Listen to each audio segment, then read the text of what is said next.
Ah, ok, parece que ya. Ya. Ahí está, parece que ya estamos en vivo. Este 7 de abril aquí, pues sobreviviendo lo que es la pandemia La pandemia del COVID-19. COVID-19. Pero bueno, vamos a comenzar aquí una breve conversación acerca de un tema que ya por ahí ya teníamos planeado hacer desde el año pasado. Un tema, igual el nombre, aquí el nombre, el autor el nombre de este video, de este estudio, fue aquí el buen J.R. González, el cual, al menos a mí me trajo muchas ideas, ¿no? Referente a por qué el nombre de esta forma, Pablo y Juan, más cerca de Cristo o de la filosofía, ¿no? Que fue en un tiempo precisamente donde en las redes sociales estaba abundando mucho la crítica al cristianismo que provenía desde una mente griega o una postura, digamos así, que se copió el cristianismo del helenismo, ¿verdad? Entonces, aquí quisiera preguntarte, Jesús, comenzando la conversación, aquí todos los que se van conectando, pues un saludo y pueden dejar sus comentarios, igual ahí los vamos leyendo en el transcurso de la plática, ¿no? ¿Por qué el nombre? ¿Por qué el nombre más cerca de Cristo o de la filosofía? Hablando de Pablo y Juan, de estos dos exponentes. Bueno, yo creo que en cierta manera, estamos ahorita. Estamos viendo lo Bueno, aprovechando, ahí si alguien tiene alguna pregunta, algún comentario, aquí en la página de Muertos al Pecado estamos iniciando esta breve conversación, aprovechando ahí una pequeña hora. Adelante, Jesús. Bueno, yo creo que en cierta manera la estructura que siempre se nos ha presentado, creo que a partir de Bullman, recordémonos un poquito ahí la cuestión de Bullman, que él decía que el pensamiento de Pablo está influenciado por el helenismo griego, ¿eh? Entonces, obviamente ya los estudios y la actualización han descartado mucho a Bullman, que para mí, a pesar de su liberalismo y algunas situaciones, se me sigue siendo un buen teólogo en algunos puntos, pero ya los estudios van más avanzados, como va progresando, se ha visto que realmente no era la intención original de Pablo o de Juan, en cierta manera, sobre esas estructuras, sino que es ya lo que se añadió por medio de la patrística y por medio de los pensamientos de las personas que se agregaron después. Entonces, aquí es la pregunta, o sea, lo que se nos ha enseñado o las ideas que tenemos preconcebidas acerca del cristianismo son más acerca de la filosofía griega o más acerca del pensamiento teológico cristiano. Esa es la idea, si de Cristo o de la filosofía. Claro, ese es definitivamente el enfoque como se ha dado con el estudio de Pablo y el estudio de Juan, que precisamente últimamente ha sido Pablo el que ha estado más a la mira, ¿no? En referencia de cómo se va a entender a Pablo. Y es donde nosotros hemos indagado y considerado que a través de la historia de la iglesia se le ha dado una interpretación a Pablo y se le ha dado un pensamiento diferente a lo que muchos estudiosos con lo que ocurrió con los rollos del Mar Muerto de Qumran, ahí se comienza a hacer un indagar referente a lo que son esos, cómo era el judaísmo, cómo concebía el judaísmo, sus ideas, sus concepciones, y este judaísmo al cual, conforme algunos estudiosos dicen, Pablo pertenecía. ¿Cómo ver el pensamiento de Pablo y el pensamiento de Juan? Desde una perspectiva helenística o una perspectiva judía. Podemos ver nosotros, en el caso de el Lutero, ¿cuál fue el énfasis de Lutero al interpretar a Pablo? ¿Cuál era el foco o cuál era la lupa en la cual Lutero interpretaba a Pablo, ¿no? Lutero interpretaba a Pablo desde la visión que todos conocemos, que es la justificación por la fe. Tú puedes, hasta llegó a mencionar que era la columna vertebral, o era un fundamento, ¿no? Donde la iglesia se sostiene y cae. Llegó a ser tan importante para Lutero la justificación por la fe que así lo declara, mencionando que ese es el fundamento. Cosa que, bueno, algunos vamos a estar en desacuerdo que la justificación por la fe no es el fundamento rotundo, conforme lo dicen muchos exponentes, y aún aquí leyendo el libro del pensamiento de Pablo de Hermann Ridderbos, donde menciona que el fundamento de la fe cristiana es la muerte y la resurrección de Cristo. O podemos ver también a Juan Calvino, que también lo ve desde la justificación por la fe, pero desde el orden salutis, o lo que se le conoce la unión con Cristo, desde una unión mística, que algunos han llegado a proclamar que es una concepción griega, lo que se conoce como la unión mística. Pero ahí es donde nosotros tenemos que ver cuál es el enfoque real acerca del pensamiento de Pablo, la ilustración. Tú que eres bastante, pues ahora sí que has indagado en el pensamiento de Heidegger, me parece que es el que se ha visto con de la escuela de Tubinga, perdón, en la escuela de Tubinga, cómo se ha dado una interpretación acerca de lo infinito y lo absoluto, ¿no? De acerca del espíritu contra la carne, de esa oposición que hay entre estos pensamientos, o la interpretación liberal que llevó a Pablo a verlo nomás desde un aspecto moral o un aspecto ético. Entonces podemos ver desde la historia cómo se ha tenido ese cambio en cómo interpretar a Pablo, y que también la controversia por ahí de la nueva perspectiva de Pablo se ha enfocado en eso, precisamente a quitar el pensamiento griego y a colocar el pensamiento judío, y uno de los exponentes que comenzó con esto es J.P. Sanders, precisamente el que tuvo mucho contacto con el judaísmo. ¿Qué es la filosofía griega, Jesús? Bueno, es E.P. Sanders, no para ahí tener el dato. Bueno, Pablo o Saulo de Tarso, fariseo de fariseos, hombre instruido a los pies de Gamaliel y conocedor profundo del judaísmo. Eso es algo que había escrito directamente para la plática. ¿Será este hombre influido por Séneca, Marco Aurelio y todos sus compinches? Yo creo que no. En el estoicismo de Séneca, el hombre se redime a sí mismo. Yo creo que eso es una de las situaciones por la cual la filosofía nunca pudo tener ese impacto profundo que ha tenido el cristianismo en la cultura actual. Ciertamente en la filosofía se redime el hombre materialmente por una causa natural, pero en el cristianismo se redime por una situación espiritual. El estoicismo de Séneca, que siempre ha sido esa conjunción entre Pablo, o sea, muchos han dicho que Séneca se conocía directamente a Pablo. De hecho, hay un familiar en una carta en Hechos donde se menciona, no sé si te acuerdas de la cita, un familiar que es conocido. Entonces, y hay algunas analogías que de hecho mucha gente ha criticado, que hay entre algunos pasajes de Pablo y de Séneca, que algunos quieren explicarlas acudiendo a que hubo una comunicación entre ellos. De hecho, se menciona en algunos tiempos que hubo unas cartas, ¿verdad? De hecho, la persona que te estoy refiriendo en los Hechos de los Apóstoles se llama Novajo, que aparece con su padre adoptivo, que es Galión, y ante él siendo procónsul de Acaya, y compareció en efecto Pablo en ese momento cuando fue acusado por los judíos. Y esto es un encuentro fortuito y tan superficial que a partir de ellos se edifica una leyenda de la amistad entre ellos dos.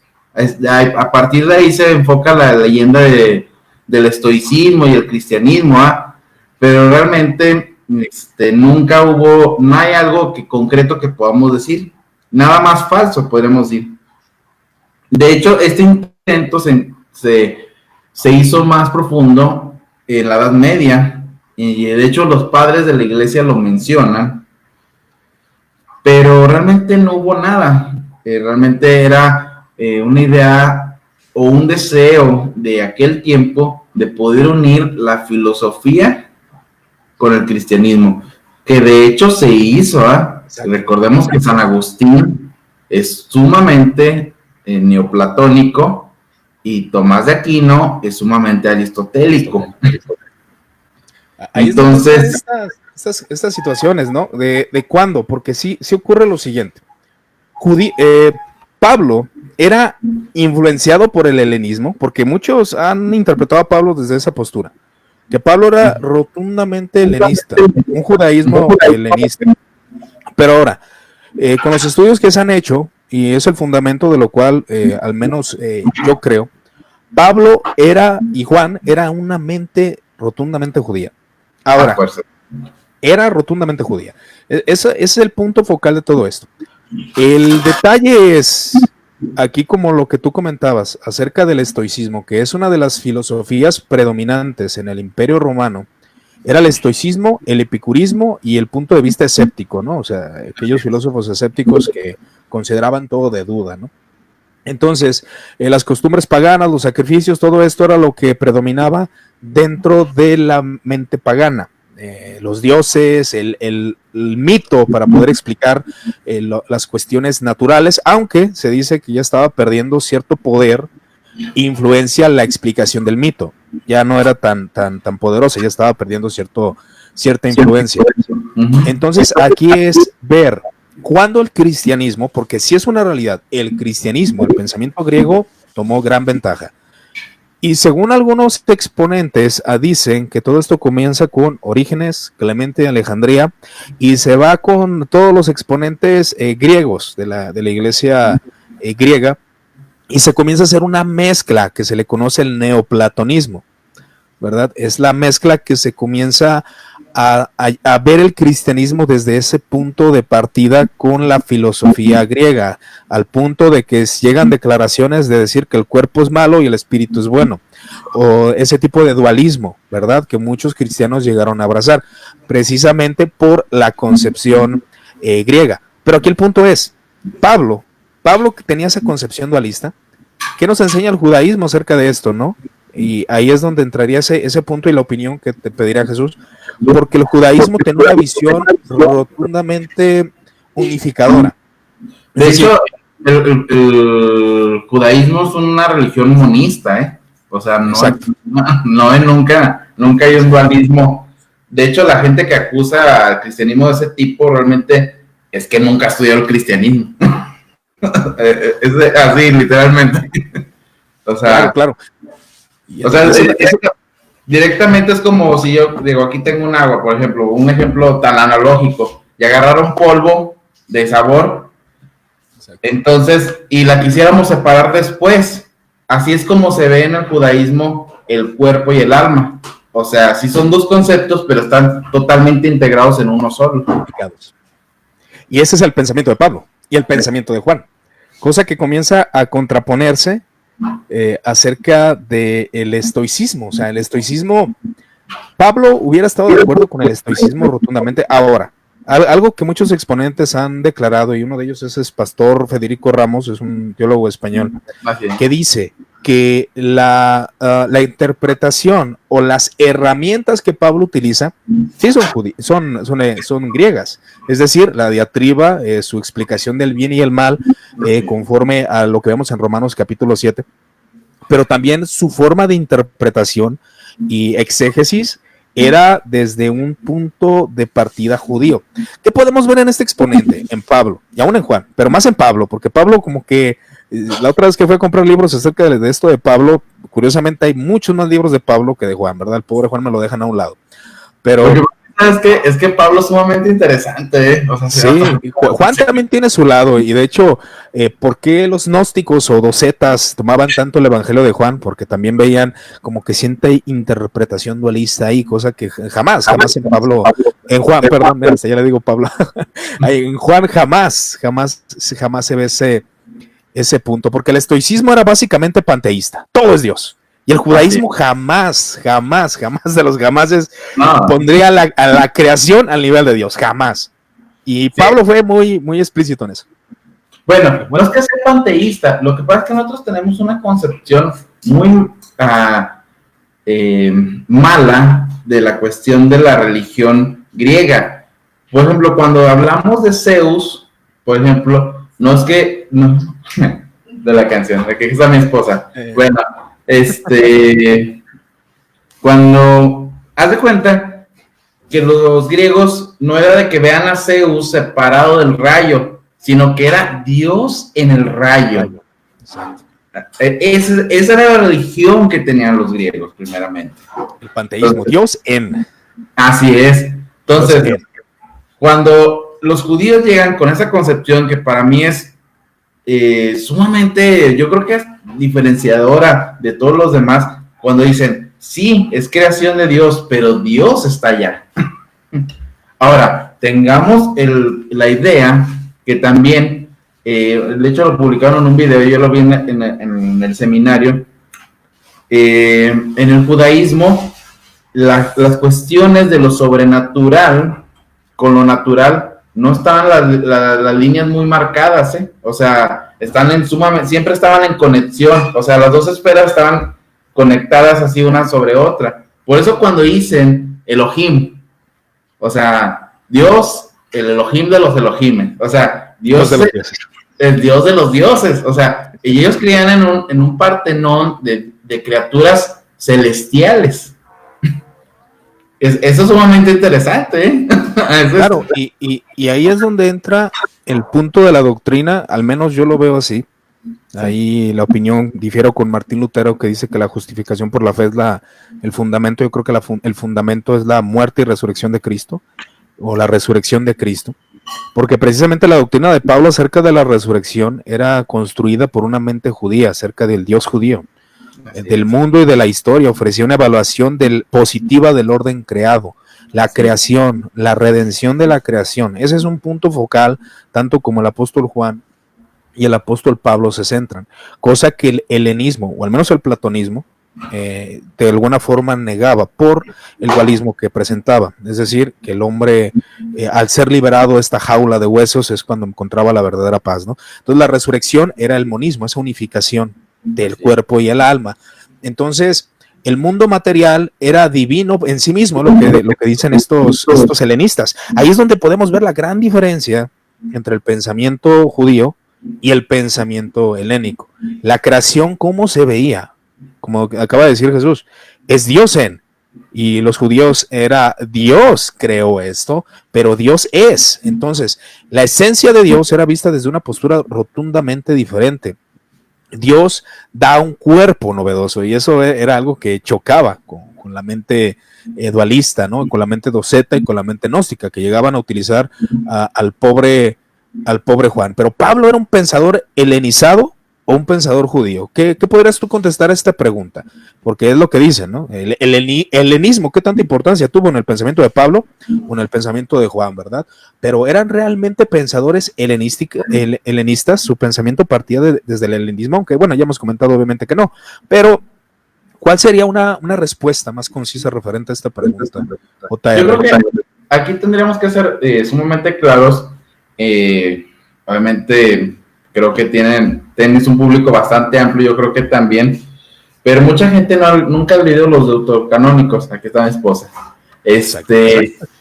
Y realmente se escribió más entre el Antiguo y el Nuevo Testamento que que los testamentos en sí, ¿eh? Entonces, tendríamos que tener una cuenta muy clara, que realmente cuando Pablo empieza a escribir sus cartas, ya existía una comunidad cristiana, que ya existía, ya tenía unos pensamientos, ya se había desarrollado. Ok. Entonces, todo ese pensamiento, cuando los mandan a los judíos, que son conquistados, que obviamente se empiezan a generar las sinagogas, ciertamente son influenciados por el pensamiento helénico. Recordamos que fueron conquistados por Alejandro Magno. Tenemos primera Macabeos, segunda Macabeos, tercera Macabeos, y ciertamente su lenguaje influyó en la manera en que ellos se expresaban, pero sí tuvieron una reminiscencia de sus creencias básicas. De hecho, para los filósofos griegos era sumamente novedoso el pensamiento judío, en cuanto a su teología, era sumamente interesante, porque podemos decir que, por ejemplo, nomás para algunos términos sencillos, para el judaísmo, esencia y existencia de Dios no se separan. Y por ejemplo, en la cuestión helénica, Dios sí existe. Acordémonos que en el judaísmo, Dios es siempre. Por ejemplo, hoy podemos ver algunas diferencias en cuanto al pensamiento que están. Ahora, volviendo a la pregunta básica, nomás para tenerlo en punto. Creo que Pablo es un judío, porque no es cristiano. También ese es un punto bien claro. Aquel libro que se asustan con el título, ¿no? Dicen Jesús no era cristiano, o Pablo no era cristiano, ¿eh? Títulos de libros, pero ¿por qué no era cristiano? Bueno, entonces, yo creo que Pablo es un pensador que utiliza las herramientas helénicas para expresar su mensaje. Esa sería mi conclusión. Sí, de hecho, ahí es la conclusión que yo tengo, me la copiaste. Es precisamente lo que hace Pablo y lo que hace Juan. Utilizan las herramientas de su contexto. Porque Schweitzer dice, a ver si lo pronuncié bien, Schweitzer se dice, él decía, Pablo era judío de cabo a rabo.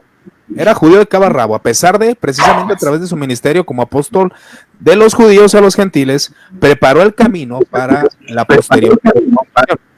Y ahí es donde entran los demás exponentes dentro de la iglesia, que ellos eran helenistas a más no poder. De hecho, se llegaba a concebir cierto desprecio en el cristianismo por el judaísmo, por las tradiciones judías, porque algunos llegaron a esos extremos, otros no, otros decían no, la filosofía no, el helenismo no, vamos al judaísmo, que siempre ha sido pues esas tendencias que han brillado en el cristianismo. Pero Pablo y Juan, así la conclusión que comparto precisamente con Jesús, y es la conclusión que llegué, Pablo utiliza las herramientas. ¿Qué clase de herramientas utiliza? Bueno, hay variadas herramientas, como ya lo mencionamos, del estoicismo, y hay esa cuestión que decían acerca de que Pablo había tenido contacto con Séneca, que había cierto ahí que cambio de epístolas, cosas así. La realidad no es esa. La realidad es de que Pablo, tenemos a un exponente conocido, Séneca. ¿Era más famoso que Pablo? Obviamente, Pablo era un desconocido. Pablo lo que hace es utilizar los conceptos de Séneca, porque Séneca utiliza mucho el concepto de la carne, utiliza el concepto del espíritu, utiliza todos esos conceptos y ética y moral para destruir los vicios, para frenar la carne, y es donde muchos dicen que la epístola a los Gálatas tiene mucha inspiración en cuanto al estoicismo.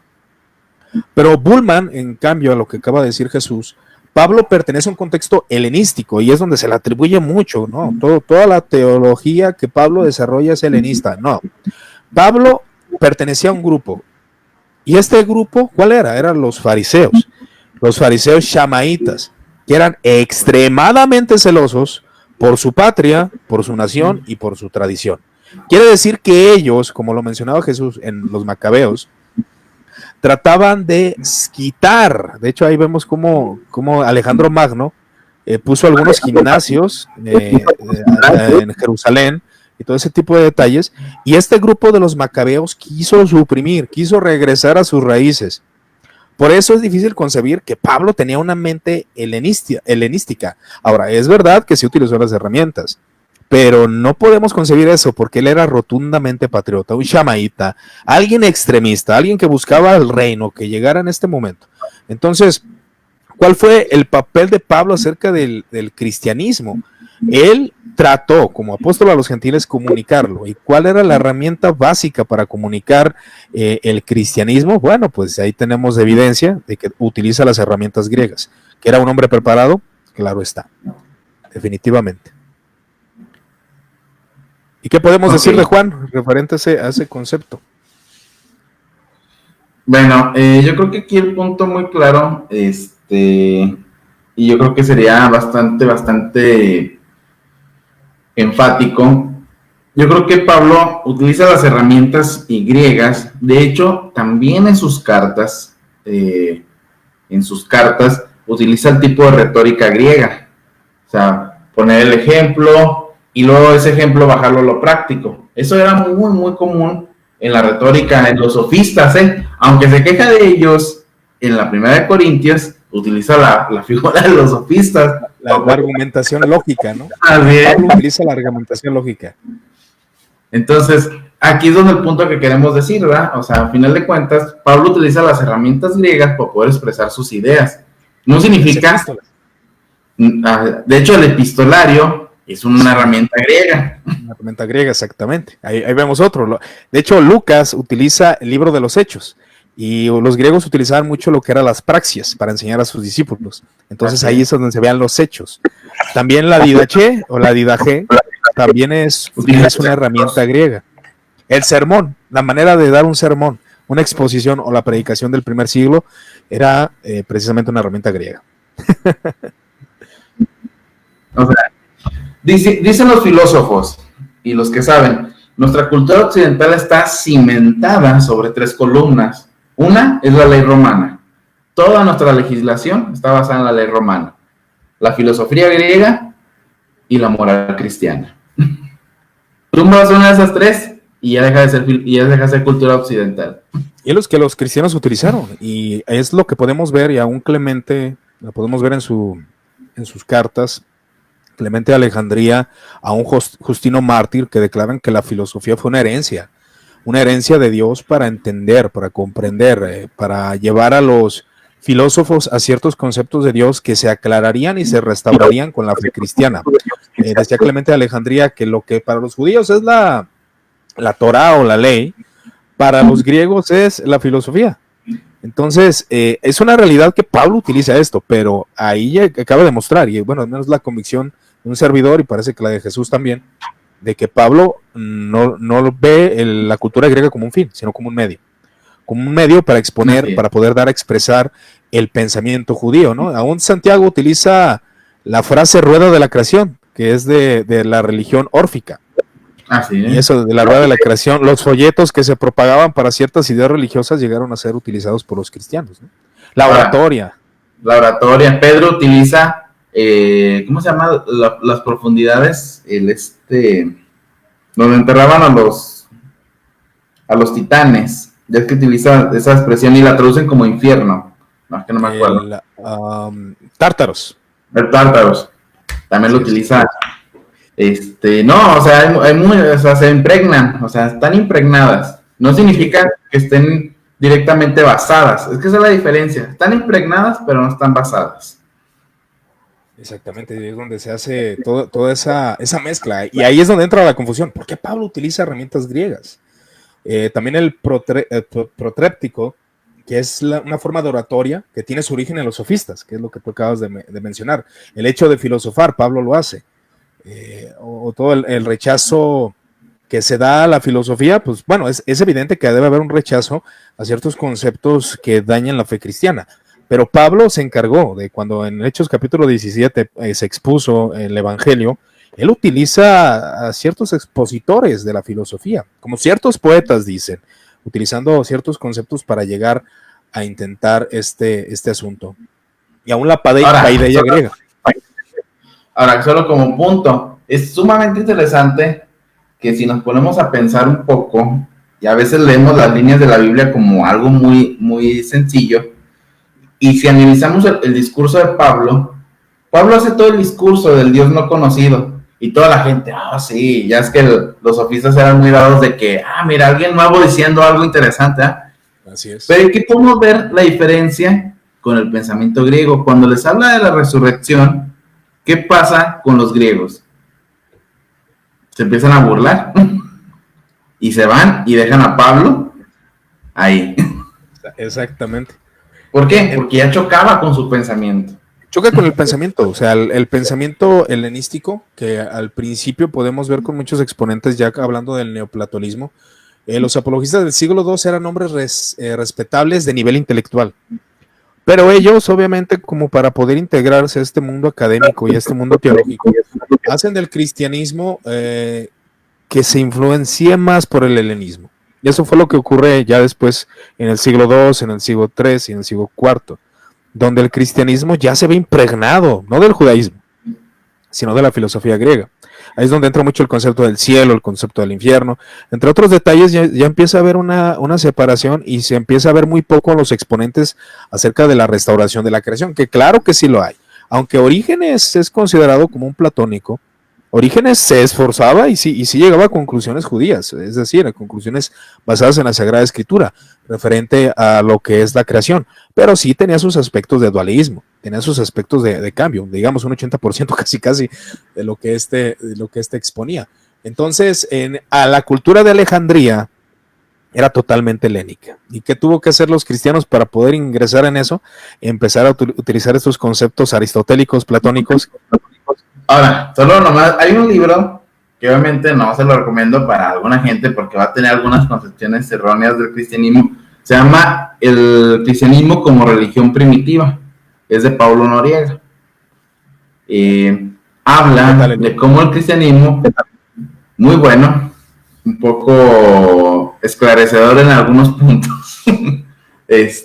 Habla de que obviamente hacer el cristianismo una religión de barrio, para decirlo aquí en el término mexicano, o sea, no era una religión de ricos, o sea, realmente ese pensamiento, cuando empiezan los cristianos, empiezan hasta, mezclaban algunos términos mágicos, o sea, mezclaban. Sí, no había un concepto educativo ni académico, eso empezó con Clemente. Exactamente. Alejandría y los demás, porque ellos querían penetrar esto. Entonces imagínate, ahí para aclarar un poco y enriquecer un poco lo que comentas, Celso contra Orígenes. ¿Quién era Celso, Jesús? ¿Quién era Celso? No era cualquier personaje de Facebook. Celso era alguien estudiado, alguien que profundizaba, y su exponente principal contra la batalla, que rara vez Celso leyó los escritos de Orígenes, de Clemente, pero Clemente fue con quien peleó esta batalla. Sí, obviamente Celso habla de que se burla de Jesucristo, de que había sido hijo de una judía, y que había practicado magia, que aprendió en Egipto. Entonces, de hecho, Celso, su argumento más fuerte en contra de Cristo es su humillante muerte en la cruz, ¿no? Que era, claro, para el pensamiento de él, era una burla indignante de divinidad, O sea, eso era aberrante. Entonces, yo creo que en esta manera, los primeros pensamientos cristianos no eran para nada, tan ordenados. Es que yo creo que ese era el punto, no eran tan ordenados, tan filosóficamente expuestos. Realmente todas sus concepciones que nosotros de omnipotencia, de omnisciencia, claro, realmente no existen en la Biblia, O sea, por ejemplo, yo le digo a la gente, bueno, dime una parte donde diga que Dios es omnisciente, y me sacan el Salmo, y dice que antes de que salga la palabra de mi boca, Señor, tú ya la sabes. Pero realmente en ningún versículo dice Dios es omnisciente. Realmente es un concepto griego que solo aplicamos al Dios cristiano. Sí, entonces en pocas palabras, Clemente y Orígenes utilizan las herramientas literarias de su tiempo, pero el asunto con ellos, vuelvo a insistir, y con el asunto con los exponentes después de ellos, es de que ya mezclan. Pablo no lo mezcló. Pablo no mezcló el helenismo con el judaísmo. Pablo era judío y utiliza las herramientas griegas. No creo que el hecho de que, por ejemplo, los padres capadocios, San Gregorio de Niza, que ellos sí eran rotundamente griegos, por su contexto cultural, aparte por el conocimiento, ¿no? O sea, sí había cierto alcance de la información, pero no era tan abundante como ahora en nuestros tiempos. Entonces, su mente era griega ya. Su mente era griega, la de Pablo no, la de Juan tampoco, ¿verdad? No dejamos a Juan a un lado.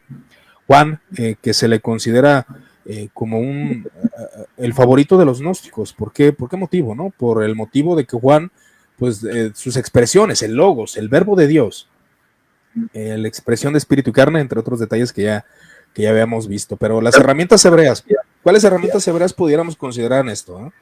El método de interpretación que se le conoce como midrash, es un término hebreo que designa el método de exégesis del texto bíblico dirigido a un estudio de investigación que facilite la comprensión de la Torá, y por eso Pablo usaba un texto y exponía, ¿verdad? Y explicaba el texto. Entonces él utilizaba esta interpretación judía del midrash. No solamente utilizó herramientas griegas, él utilizó toda esta forma para poder investigar, para poder estudiar. Su etimología proviene del verbo darás, es como lo que se le conoce como el estudio. El término midrash puede referirse a la compilación de las enseñanzas midrashicas en forma de comentarios legales, exegéticos u homiléticos, ¿no? Ahí tenemos varias herramientas que Pablo utiliza desde una mente judía, pero ya consideramos algunas herramientas que utilizó dentro del helenismo, ¿no? Ahora, yo creo que, nomás como para ir cerrando en cuanto al tema de más o menos ahí de la situación de Pablo, espérame, aquí tenía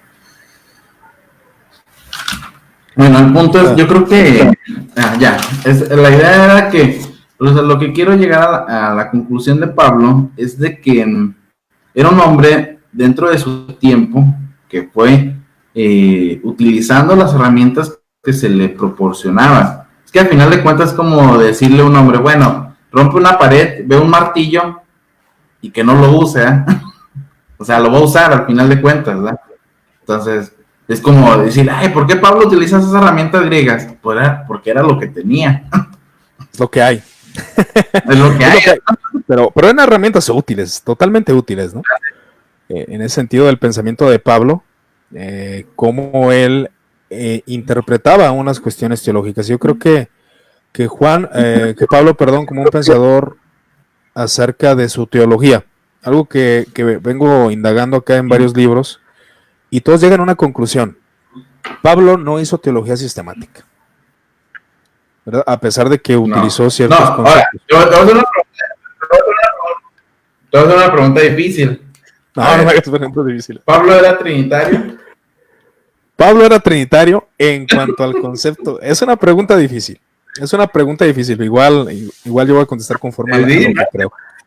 Ahí es donde entra el punto precisamente de la enseñanza del monoteísmo de Pablo, ¿verdad? Pablo no pudo haber predicado a Jesucristo con un monoteísmo. O sea, él concebía rotundamente, y fue lo que ocurrió en la resurrección, que cuando se manifiesta Jesucristo como un ser glorificado, Pablo entendió varios principios.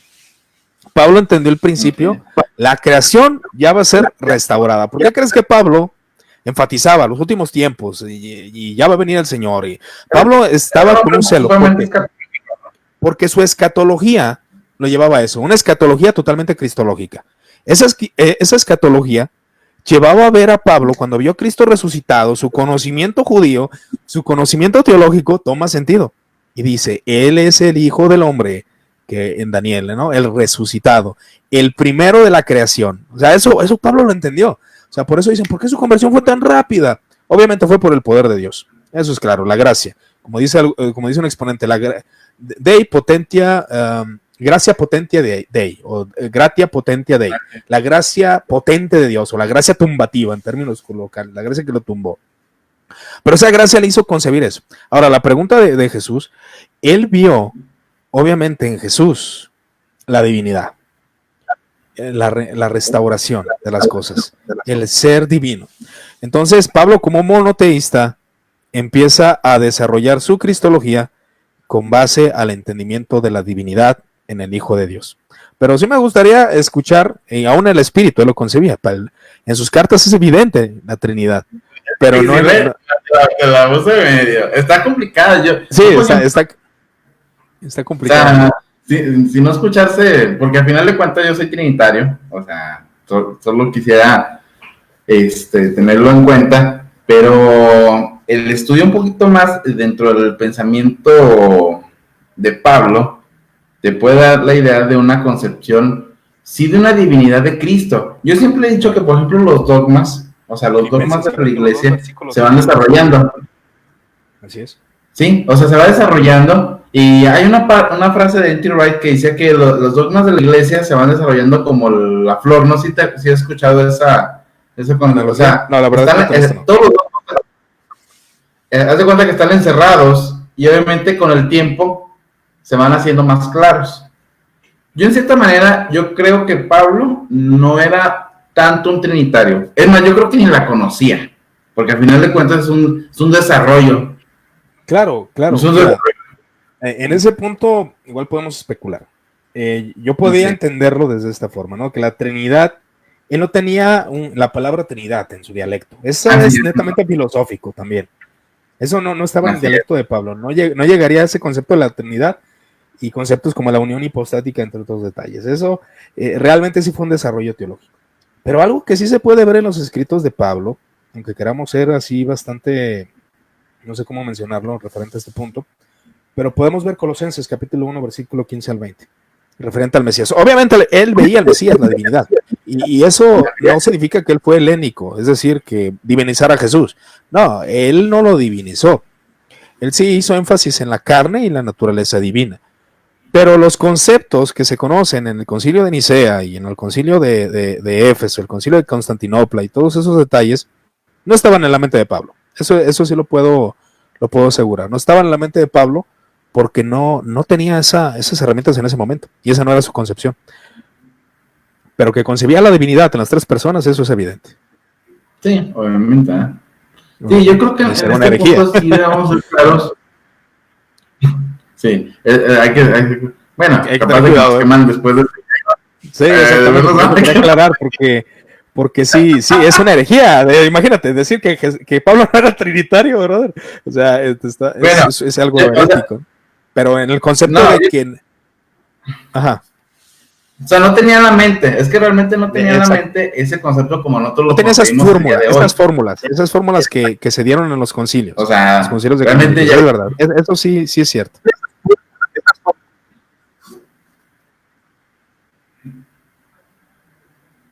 Síguele. ¿Ya no escuchas? Es que yo creo que no tenía esas fórmulas. No, ya escuché. Es que no tenía esas fórmulas porque realmente fue un desarrollo de la iglesia. Por ejemplo, yo soy metodista, digo, ya lo he dicho varias veces, pero, por ejemplo, nosotros creemos que también parte de la revelación y como principio hermenéutico es la tradición de la iglesia. Entonces, nosotros creemos que también la tradición de la iglesia tiene un peso en la manera en que se interpretan las escrituras. O sea, los dogmas de la iglesia se dieron por hombres que Dios se reveló en parte a ellos y pudieron interpretar correctamente las escrituras. Solo para ser un poquito más claros y enfáticos en ese punto.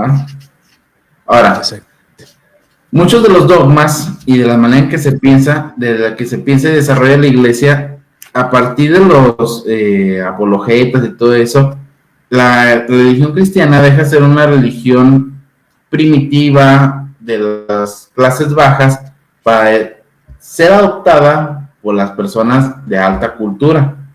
Esas personas de altas culturas son las que empiezan a mezclar el pensamiento más fuerte o helenizado en aquella época con el cristianismo, que obviamente era sumamente interesante para ese tiempo, porque en la religión griega, que era algo que acusaba mucho Nietzsche, por eso su teoría del eterno retorno, en la cuestión griega era a partir de ciclos. O sea, siempre la religión para ellos era cuestiones de ciclos. Entonces siempre había ciclos y la gente... Y en la religión cristiana no. Es una génesis o una cosmología y llega una escatología. O sea, es una religión lineal, no circular. Eso también es una gran diferencia. Yo creo que tendríamos que tener cuidado. No, ¿decías? Entonces, yo creo que la diferencia entre las religiones es que, por ejemplo, la religión cristiana es una religión lineal y la religión griega eran religiones cíclicas, o sea, van dando vueltas sobre sí misma. Acordémonos que, por ejemplo, en la diosa de la primavera y todo eso, revivía y moría, obviamente, cuando se robaba Hades a su hija Perséfone. Por eso era el invierno y todo eso. Hay unas canciones cobraron sentido viendo los del mito, precisamente de lo que hablamos de los griegos, de que los mitos explicaban los eventos naturales a través del mito. Eso que pasaba con con Hades, que se llamaba Perséfone, hablaba precisamente de las temporadas del invierno, me parece, ¿no? O de la sequedad de las plantas. Entonces, eso pues, se la robaba a Demeter. Entonces, esa forma de explicar el mito, o el mito explicaba las cuestiones de la creación. Pero ahí es donde vemos la diferencia, que Juan y Pablo tenían un concepto de un Dios trascendente. El mundo no podía contenerle.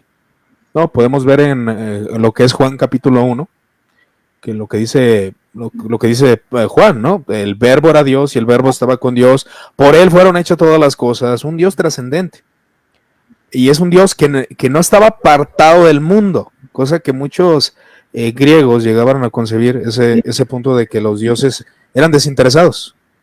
Hasta un punto por ahí vi un comentario acerca de un teísmo, ¿no? Un Dios que no involucra. Yo creo que en este punto sí tendríamos que ser...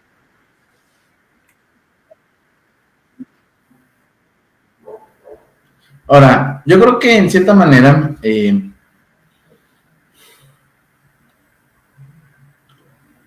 cierta manera tendríamos que tener... yo creo que habría que separar que a partir de San Agustín y obviamente con sus antecedentes en Clemente de Alejandría y todo eso, pero yo creo que San Agustín es el ejemplo ya, o sea, como ya su exposición más clara del neoplatonismo y el cristianismo.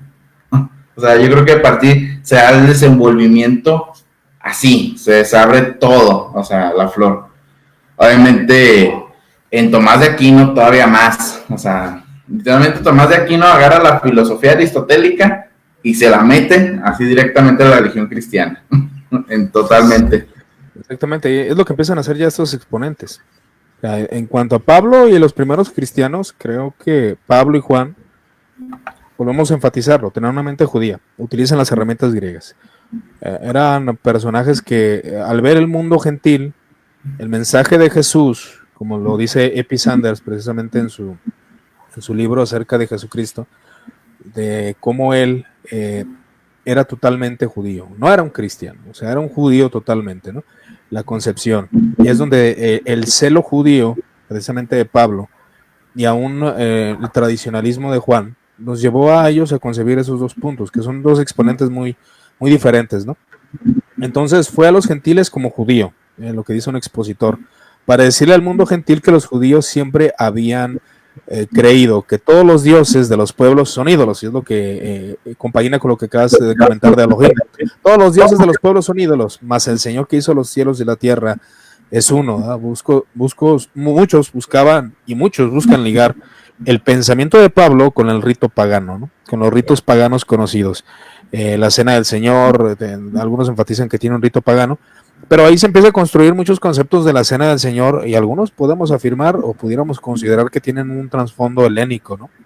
Sobre todo en este punto yo sí quisiera diferir, porque realmente, o sea, toda la cuestión de Cristo, en la cuestión de la cena del Señor, es sumamente judía, ¿eh? O sea, no, o sea, es que no podemos desligar, o sea, simplemente la muerte del Señor, o sea, está ligada a Yom Kippur,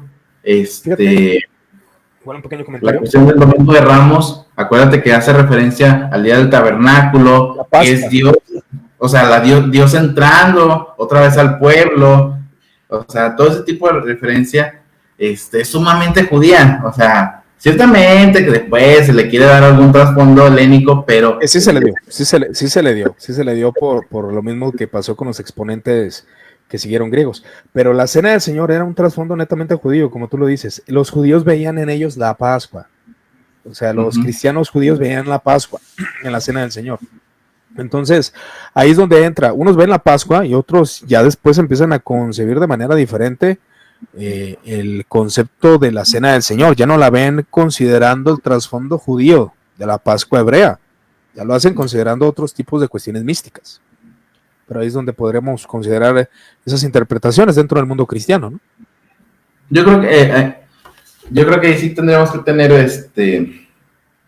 cuidado con las situaciones. Ahora, vayámonos un poquito, yo creo que más adelante. Déjenla, aquí tengo algunas situaciones. Ahora, ya está. Yo creo que aquí el punto sería más bien diferenciar en cuanto a lo que se escribió a lo que se interpreta. Yo creo que ese es el secreto realmente. Ese es el punto. Lo que se escribió Pablo está cerca de Jesucristo, sí. Lo que se interpreta después de él es lo que está más cerca de la filosofía. Exacto. Estar cerca de Cristo. Ese es el punto. ¿A qué nos referimos? Más cerca de Cristo, con Pablo y Juan. Bueno, al punto y a la conclusión que he llegado es de que están más cerca de Cristo por el mensaje más puro acerca del exponente, en este caso al Señor Jesucristo, el Dios hecho hombre, el Dios encarnado, dando continuidad a aquellas promesas e interpretación correctas acerca de los patriarcas y acerca de la Torá y acerca de la ley, acerca de los profetas. Estar más cerca de Cristo es entender ese mensaje del pacto que se hace en Abraham, que se hace con Adán y Eva, entre otros detalles, tratando así de dar a luz que el pensamiento judío, obviamente por la interpretación y por su nacionalidad y por todo esto, llegaba a adentrarse a comprender los principios de la palabra de Dios, como lo explica precisamente Pablo en Romanos, que habla que los judíos aventaja mucho ser judío por el entendimiento que se tenía. La filosofía no estaban tan cerca de la filosofía, porque el cristianismo no tiene origen en la filosofía griega. El cristianismo utiliza la filosofía griega para explicar los conceptos del cristianismo o del judaísmo, para dar énfasis en este sentido, ¿no? El cristianismo es una religión exclusivista, no hay prácticas religiosas válidas dentro del cristianismo, que no sean aquellas que se consideran dentro de la palabra de Dios. O sea, no hay otros dioses. Algo que caracterizó el cristianismo fue el rechazo a las divinidades, precisamente. Y algo que el judaísmo se encargó. Yo creo que en este punto sería interesante nomás un poquito mencionar a Juan, porque casi no lo hemos mencionado, casi nos hemos ido con Pablo. Vamos con Juan. Vámonos un poquito con Juan. Recordemos, si alguien ha leído algo un poquito de historia del cristianismo, el cristianismo en sí se influye por tres corrientes principales, que es el judeocristianismo, que es representado por Santiago, por Pedro. Está el cristianismo, el de Pablo. O sea, no significa que sean diferentes cristianismos, pero son distintas maneras de ver a Cristo. Y tenemos el cristianismo jónico. O sea, el cristianismo jónico lo podemos ver. ¿Cuál es la diferencia entre el cristianismo de Pablo y el cristianismo jónico? No tanto la manera en que se ve a Cristo en algunos puntos, sino la manera en que lo describen. Ese yo creo que sería el punto más claro. Ahora, por ejemplo, Juan es sumamente simbólico, o sea, su manera de ver a Cristo, la manera en que lo describe, la manera en que lo desarrolla, podemos verlo, y para mí su obra maestra, que es el Evangelio de Juan, que obviamente tenemos que ser muy enfáticos, tenemos que ser muy claros. El Evangelio de Juan es el último evangelio. ¿Qué significa esto? Que viene cargado con todo lo que ya se creía dentro de la iglesia. O sea, ya la iglesia ya tenía un desarrollo teológico cuando se escribe el Evangelio de Juan. Entonces, todo ese trasfondo ya Juan lo escribe en su evangelio. Por eso su evangelio es sumamente rico en expresiones, como por ejemplo, en el yo soy la puerta, yo soy el camino, separados de mí, yo soy la vid. O sea, el cristianismo de Juan, yo lo he dicho aquí y no quiero que se malinterprete, y se lo he dicho aquí al buen Iván, que es un evangelio que a mí me encanta por su lenguaje hasta místico. O sea, sumamente rico en expresiones, sumamente rico en la manera en que se habla de Cristo, y obviamente cargando de eso, trae mucha carga en cuanto a su lenguaje, en cuanto a la filosofía. Simplemente lo podemos ver en las primeras líneas. Exactamente. De hecho, ahí es donde entra un escritor, Leon Morris, perdón. Leon Morris dice: los estoicos habían afirmado que el principio y causa divino era el logos y todo lo que existe. Este es el logos, anticipado en parte por Sócrates. Tomó forma humana en Cristo, según afirma el cuarto evangelio. En el Cristo aparece como el poder creador de la palabra que ha creado al mundo. Y ahí es donde Juan toma esta referencia. Pero el logos de la escritura es el mismo logos que pudiera exponer Sócrates o los estoicos, en el sentido de que lo que estaban enseñando conforme al contexto era realmente esa verdad. Según lo que yo entiendo es de que el Pablo lo utiliza para que se entendiera el principio creador, aunque cabe mencionar que Sócrates y los demás expositores no lo veían de igual forma que el cristianismo. Yo creo que aquí el punto sería muy claro, porque en cierta manera todos estos pensamientos o todo este tipo de desarrollo que se da dentro de ellos, el logos es un principio ordenatorio, pero la manera en que ellos lo ven es una versión deísta, es un tipo de cuestión más deísta. ¿Qué es el leísmo? El leísmo es la creencia, o el leísmo es el dios de los filósofos. Es un dios de los filósofos. ¿En qué se diferencia con el dios de los cristianos? En que uno es una versión teísta. ¿Cuál es el dios teísta? El dios teísta es un dios personal, es un dios que escucha, es un dios que trascendental, que toca la historia, que la modifica, según pues obviamente la cuestión de sus intenciones. Y el Dios deísta, no, el Dios del deísmo es un Dios que crea y se olvida de su universo. Entonces, para ellos el arjé, o el principio ordinatorio, o logos, es algo que crea el universo y lo deja a su suerte. Entonces, ese tipo de concepción esa es la diferencia en cuanto al concepto del cristianismo, porque Filón, como los gnósticos, comenzaron entendiendo la naturaleza de Dios como la bondad, un ser puro, un ser omnipotente, un ser consecuente. Estamos hablando de Filón de Alejandría, también un judío bastante helenizado. Y él lanza una pregunta: ¿cómo puede un Dios así amar y redimir a criaturas que no merecen ser amadas y que por lo general no desean salvarse? Ellos se inventan esta pregunta, pero a la referencia que hace es precisamente Juan, hace eso. Aquí el punto sobre el pensamiento judío sobre Juan: el Dios que desea relacionarse. Y eso es algo que el cristianismo se ha caracterizado. El Dios que desea relacionarse con el hombre. El verbo, la palabra, se hizo carne y habitó entre nosotros. Su gloria como unigénito del Padre, lleno de gracia y de verdad. Y ahí es la diferencia entre un logos impersonal a un logos que desea relacionarse con el hombre, se ha hecho carne. Pensamiento judío, netamente, el Dios que se interesa por su creación. Sí, yo creo que aquí sí tendríamos que ser bastante claros. Aunque utilicen el mismo lenguaje, la concepción que se hace de ellos o el fondo que quieren llegar sí es diferente. No es lo mismo, para utilizar un ejemplo muy burdo,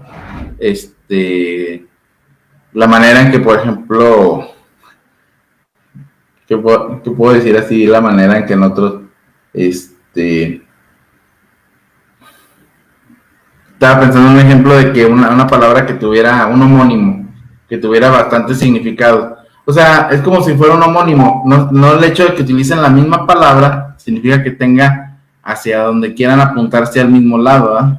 Esa es la diferencia, que a veces el hecho de utilizar la misma palabra, es que quieren dar a entender lo mismo. A lo mejor como base sí, pero hacia donde quieren apuntar es completamente diferente. Exactamente, se utilizan conceptos semejantes y bueno, Pablo y Juan lo logran explicar el cristianismo por medio de conceptos judíos para que se entienda, ¿no? El Dios de la tradición bíblica, el que está en las alturas, el que desea trascender ante el hombre y ser, como decirlo, beneplácito, ser solidario con el ser humano, que es parte de una de las teorías de expiación, ese amor, esa solidarización que Dios presencia, es el pensamiento de Juan y de Pablo, de diferente enfoque, porque son escritores muy diferentes. Pero el Evangelio de Juan fue muy utilizado por platónicos, por docetas y gnósticos, ¿verdad? Acerca de ese punto de ver que a Cristo como una manifestación no carnal, una manifestación netamente espiritual, como espíritu, como un fantasma, como alguien, y cosa que no, el judaísmo intenta y profundiza en esa realidad que el verbo se hizo carne y habitó entre nosotros, ¿verdad? Ahora, aquí puedo ver una gran diferencia también en cuanto a los sistemas de pensamiento, porque, por ejemplo, en el docetismo, en la cuestión filosófica, el espíritu es bueno y la carne es mala. Entonces, Pablo, si hubiera sido completamente helenizado, no hubiera tenido ningún problema, o Juan, ningún problema en el hecho de utilizar esa expresión, o que hubiera sido un hombre que hubiera sido divinizado. No, para ellos tenía que ser un ser integral, utilizando la palabra, que integraba todo, o sea, era hombre y era Dios al mismo tiempo. No podía estar separado. Exactamente. Por eso ahí podemos ver que ellos no abrazaron un dualismo, sino un monismo. Entonces, bueno, ahí donde podemos ver ese platonismo, dualismo o monismo. Judío era netamente monista, y es lo que el cristianismo se ha esforzado, y con estas discusiones que ha habido del pensamiento de Pablo, vamos a mencionarlo porque, bueno, es el más controversial, acerca de cuál era su forma de ver las cosas, ¿no? Como mencionabas ahí a Rudolf Bultmann, muchos exponentes que se han encargado ahí de mencionar, como F.F. Bruce, el corazón del apóstol Pablo, Hermann Ridderbos, N.T. Wright, que también toca ahí en su libro, que es bastante polemizado por ahí, por algunos exponentes, y dicen que no lo leas, pero tocan estos temas, a fin de cuentas. Toman estos temas y hasta mueve Jesús la cara así de, oye, es que son libros que realmente nos dan luz en ese sentido, aunque no estés de acuerdo en ciertas posiciones. Ahora, el método de lo que podemos ver que Juan utiliza aún ciertos aspectos de mayéutica dentro de sus cartas. Entonces el docetismo que dañaba la cristología toma del Evangelio de Juan, pero Juan enseña precisamente todo lo que no tiene que ver con el platonismo, sino al contrario, con una cosmovisión monista, con una cosmovisión donde une a la carne y al espíritu. Y ahí es donde, bueno, ya los teólogos después en un futuro en los concilios ecuménicos desarrollan lo que se conoce como la unión hipostática, ¿no? Sí, yo creo que en esta situación, nomás contestando alguna pregunta, ¿puede compaginar el aristotelismo con el cristianismo? Creo que acabo de dar la respuesta. Aristóteles tiene una concepción de un Dios como primer motor, pero es una concepción deísta. Ese es otra vez volviendo al punto. Creo que... Y el cristianismo... Ahí sería, ¿podrían algunas cuestiones o algunos conceptos compaginar con el cristianismo? Como por ejemplo el concepto de Aristóteles acerca de la naturaleza humana o la antropología. ¿Crees que podría asemejarse por ahí en algo? ¿Crees que podría asemejarse por ahí? Yo creo que el concepto de ser, es que son cuestiones ya que tendríamos que tener un bagaje de lenguaje filosófico, tendríamos que hablar de ontologías y algunas situaciones. Para Aristóteles no tanto era una concepción dualista, de hecho Aristóteles no es dualista, el que es dualista es Platón. Entonces, para Aristóteles la concepción del ser es un ser que es totalmente uno y su esencia no se encontraba dentro de las cosas, sino en las cualidades que lo hacían ser. Se escucha un poco confuso, pero voy a explicarlo de manera sencilla. Explícalo aquí para la audiencia. Bueno, o sea, por ejemplo, siempre utilizo ese ejemplo y yo creo que sería el más claro. Por ejemplo, si Iván le faltara un ojo, seguiría siendo Iván. O si le faltara una pierna, o si le faltara un brazo. O si Iván fuera blanco, ¿seguiría siendo Iván? Obviamente que sí. Entonces, ¿qué es lo que hace que Iván sea Iván? Ahí es donde se radica la diferencia entre el platonismo y el aristotelismo. Platón diría que la respuesta es que nosotros tenemos una concepción de un Iván perfecto y por eso él crea el mundo de las ideas. Ahí es donde está realmente, y lo que nosotros vemos es una reflexión opaca de la verdadera identidad de Iván. Un ejemplo así un poquito burdo. Y Aristóteles no, que la esencia de Iván se encuentra dentro de Iván, pero es la esencia del ser. ¿Qué es el ser? No vamos a meternos en esa pregunta ahorita. Ya después lo veremos ahí en algunas clases de filosofía aprovechando la cuarentena. Pues aquí saludando a Israel Olivares, dice, por fin, lo anuncié desde el año pasado, Jesús, y jamás pudimos hacerlo. Dice, buenas noches, Braulio, aquí nos saludan, buenas noches, saludos desde Colombia, saludos amados, dice el buen David, ahí el Víctor dice, más sencillo el trabajo, dos herejes reunidos, dice, bueno, parafraseándolo, más o menos dice eso. Me gusta el movimiento de pestañas de Chuy. Dice, ok, saludos desde Perú. Tengo una pregunta. Entonces, ¿el pensamiento de Pablo y el de los apóstoles fue distinto? Pues bueno, yo contestaría obviamente no fue distinto, mas hubo diferentes apreciaciones, ¿no?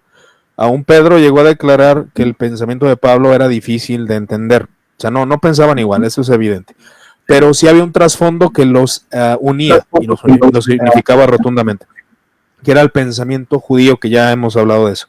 Pedro lo tenía, lo podemos ver en sus cartas, Juan lo tenía, Santiago lo tenía y utilizaban herramientas griegas todos, pero obviamente tenían una diferencia en el pensamiento, pero con un trasfondo rotundamente judío, ¿verdad? A ver, vamos a ver si hay otra pregunta por ahí para que contestes. Se escucha eco, para la próxima pon audífonos. Jesús, Cristian dice el tártaro, ahí ya nos mencionaron ese punto. Pablo es educado en la diáspora, dice, pues se educó en ese contexto, dice Holberg. Dice Andrés Ramos, por ejemplo, Agustín en Confesiones habla de la relación del logos griego, del platonismo con la relación del Evangelio de Juan, idealismo de relación sobre la tipología del Antiguo y el Nuevo Testamento. ¿Qué piensas de eso, Jesús?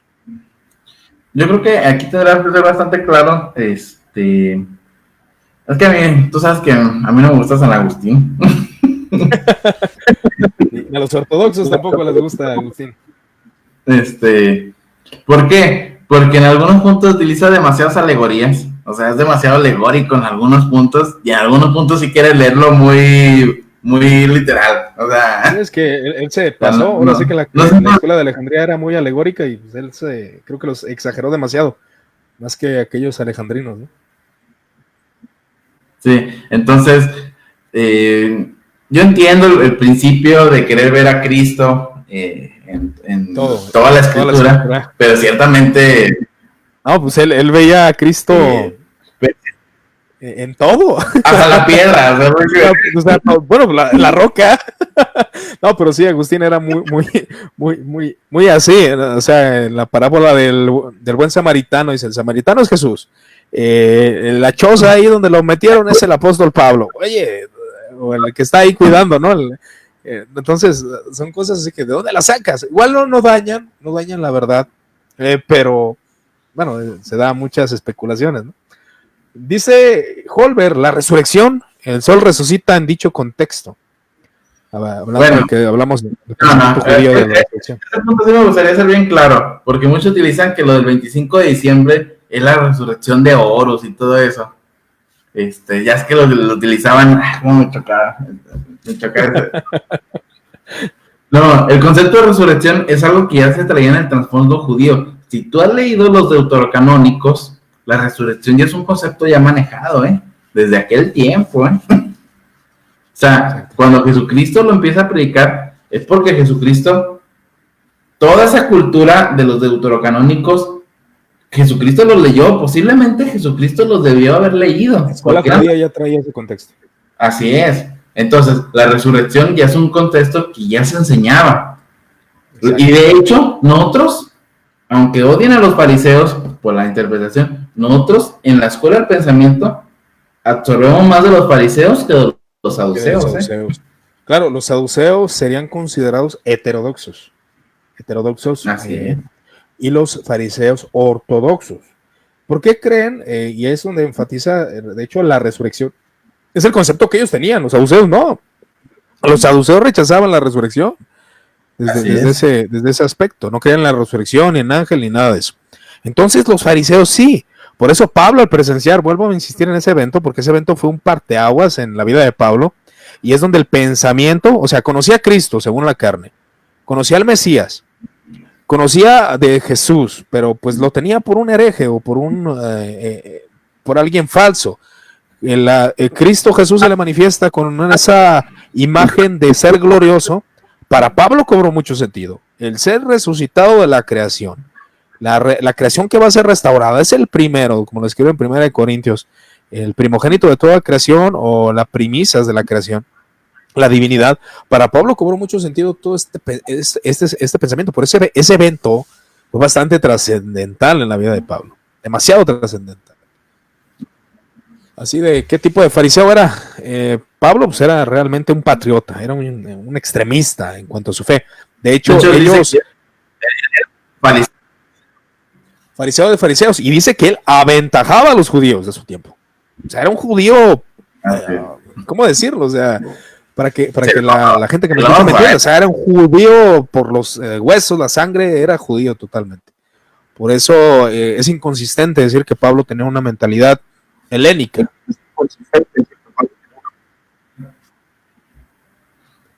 A ver, entonces vamos a ver qué más podemos ver aquí. Las herramientas filosóficas tuvieron tendencia hasta la iglesia medieval. La difusión de conclusiones del dogma de la Trinidad es gracias al entendimiento intangible que en relación con el Padre y engendrado, hablando acerca del concepto de los concilios, ¿verdad? Dice, exacto, ya hasta los padres apologistas comenzó el cristianismo a moverse de forma intelectual y dogmática, ¿no? Vamos a ver si hay alguna otra pregunta por aquí para no entretenernos tanto. Ya llevamos arriba de la hora. Bueno, parece que ya son todas. Dice Huerta, con razón no vieron nuestro vivo. Dice, buenas noches, saludos desde Laguna. Libros que recomienden para tener herramientas filosóficas en históricas. Ok, perdón, aquí se me fue. ¿Qué libro recomiendas para tener herramientas filosóficas e históricas? ¿Qué libros puedes recomendar? Bueno, yo siempre, ya sé que siempre aburro cuando doy recomendaciones. Les recomiendo, para empezar, lean a Platón y Aristóteles. O sea, tienen que tener esas bases. Ya el libro de Metafísica de Aristóteles. Esas son las bases. Las bases para entender para entender el banquete del banquete de Platón. Aquí agarraría lo que Jesús me ha recomendado a mí, precisamente comenzar desde los presocráticos, Sócrates, que obviamente es Platón, escribiendo acerca de él, y Aristóteles, empezar con ellos, ¿no? Para entender el fundamento de que sí se puede entender. O sea, yo empecé a leer ahí antes de que empecé a leer un poquito así habló Zaratustra, y pues entendí un poquito, pero fue por la comprensión lectora, pero hay cosas que sí realmente no vas a entender en todo el contexto, ¿no? ¿Qué otro libro, Jesús? Así es. Bueno, yo creo que a partir de ahí podrías leer a los estoicos, también a los escépticos, y pues obviamente pues ahí te va a saltar las cuestiones de San Agustín, la escolástica, Tomás de Aquino, Guillermo de Ockham. Todo eso yo creo que es lo básico que tienes que tener de bagaje filosófico. Sí, ahí es donde en cuestiones filosóficas había una pregunta por aquí, a ver, déjame ver. Kuri Masamoto dice, más allá de las herramientas de Pablo y Juan, es el contenido del querigma. La pregunta es si ese querigma es el mismo de hoy en día. Yo creo que en este punto tendríamos que ser muy enfáticos. El otro día estaba escribiendo acerca de las concepciones. Hay un libro muy bueno, lo acabo de terminar, te lo recomiendo, El carácter antropológico de la teología, y habla acerca de las situaciones, de la manera en que nosotros interpretamos y la necesidad de interpretación para nuestra época, o de las necesidades espirituales que tiene cada situación. No podemos ir predicando lo mismo que la de la Edad Media, lo mismo que los puritanos. Nosotros vivimos en un contexto diferente, por lo cual la gente, sí, tenemos que seguir predicando a Cristo, pero las necesidades son diferentes. Antes la gente tenía miedo de la muerte, ahora la gente tiene miedo. ¿Sabes de qué tiene miedo? De la inconsistencia. La inconsistencia. O sea, vivir una vida inconsistente. O sea, es diferente la concepción. La gente, o sea, tú le dices, bueno, te vas a morir, ¿verdad? No, bueno, o sea, me voy a morir. Antes la gente era el terror morirse. Ahora la gente no tiene ese miedo, es que es diferente, las épocas son diferentes. Tenemos que seguir predicando a Cristo, ciertamente, Cristo crucificado, pero las maneras y las formas sí deben de ser diferentes.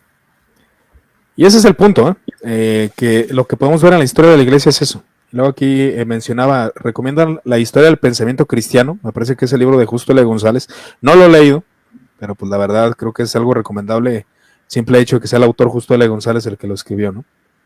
No sé. Oye, dice Job Santos, aquí corrigiéndonos, los saduceos en ángeles sí creían, ya que esos aparecen en el Pentateuco. El debate que se da en Hechos es porque en un estado post-mortem. Algunos fariseos proponían que uno se hacía un espíritu o un ángel.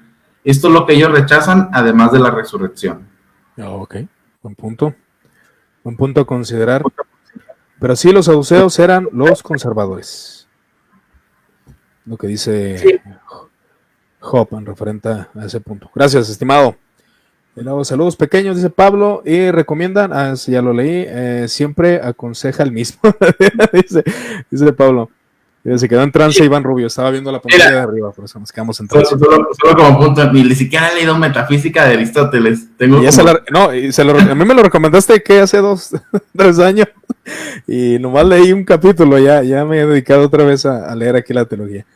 Pero bueno, no sé si tengan otra pregunta, otro comentario. Entonces, la conclusión del video, gracias al dato histórico que nos puso ahí Job, en referencia a esos puntos, es de la mentalidad de estos exponentes, ¿no? Rotundamente judíos, y la filosofía solamente fue un medio. Ya después el cristianismo se impregna con el helenismo, con otros exponentes que comienzan a usar en demasía el pensamiento griego.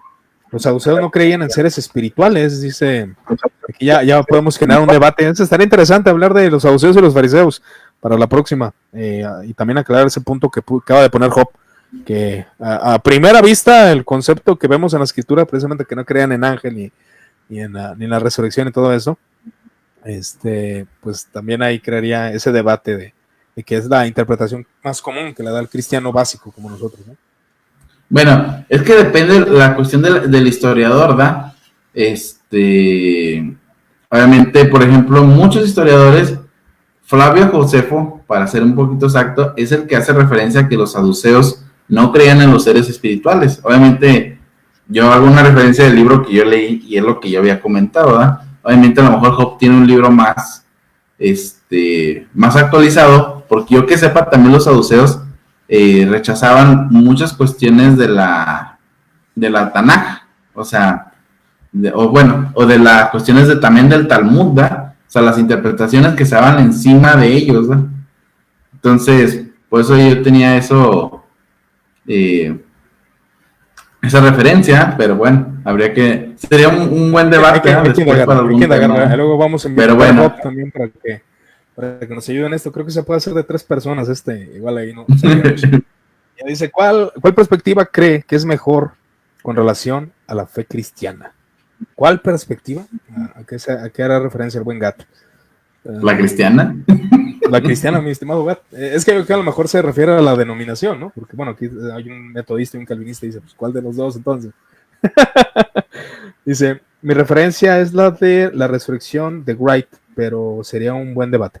Igual hay que leer ese apartado, porque Wright precisamente hace ese énfasis en su libro acerca de los conceptos que se tenían de la resurrección dentro de la escuela helenística y también dentro del judaísmo. Entonces estaría interesante, voy a leer ese apartado para checar. No sé si quieres agregar algo más, Jesús. Por mi parte yo creo que sería todo. Oye, pero aquí ya se están peleando Job y Pablo. Están peleando entre ellos. Justo Ale González también comenta lo mismo. Sí, yo también lo había leído. Bueno, okay. Obviamente pues te digo, sería interesante, pero para mí la aristotélica, dice Gat, hablo de filosofía. Sí, bueno, yo creo que en cierta manera, sí sería bastante interesante analizarlo. Habría que checar las cuestiones. Obviamente hay algunas situaciones de que las alegaciones que se dan a los saduceos, dice mucha gente que son atribuidas concebidas por cuestiones ya posteriores, ¿verdad? O sea, que no es directamente de los saduceos, ¿verdad? Sería interesante. Yo lo había leído en Flavio Josefo y sí, cierto, también con José L. González, ¿verdad? Pero bueno, ya los dejamos. Hay diferencias ahí entre las escuelas, ¿no? La saducea, la farisea, los samaritanos, ¿no? Job y Pablo se van a matar. Aquí hemos comentado. Bueno, pues yo creo que ya será todo. Ya tenemos 78 minutos, Jesús. No sé si quieres agregar algo. Por mi parte será todo y les agradezco ahí que estuvieran en este vivo. Yo creo que vamos a estar haciendo vivos más seguidos en esta cuarentena, aprovechando que pues ahora sí que estamos libres para poder trabajar en esto. ¿Algo quieras agregar, Jesús? Deja que tome agua. No, yo creo que no, nada más un agradecimiento. ¿Una qué, perdón? Un agradecimiento de que hace mucho calor aquí en la... Yo tengo el ventilador prendido. Haciendo un calor bien horrible. Ok, pues mis hermanos, les agradezco su amable atención. Gracias por estar viendo este video de Muertos al Pecado aquí juntamente con la página. Ya le cambiaste el nombre, ¿ahora cuál es? ¿Cuál es el nombre de tu página? No, ya se va a quedar en Teología Filosófica, ya. Es Teología Filosófica, ¿verdad? Teología Filosófica. Ok, el mío pues se queda Muertos al Pecado. Le quería cambiar el nombre, pero parece que la negativa dicen que no. Entonces pues se queda como Muertos al Pecado. Y he explicado por qué Muertos al Pecado. O sea, se hace referencia a todos los exponentes de la iglesia y análisis histórico y teológico, ¿no? Pero bueno, les agradezco su amable atención. Gracias por estar esta noche con nosotros. Dios los siga bendiciendo y pues estamos al pendientes de cualquier cosa. Gracias y que Dios los siga, le siga dando gracia y bendiciendo. Hasta luego.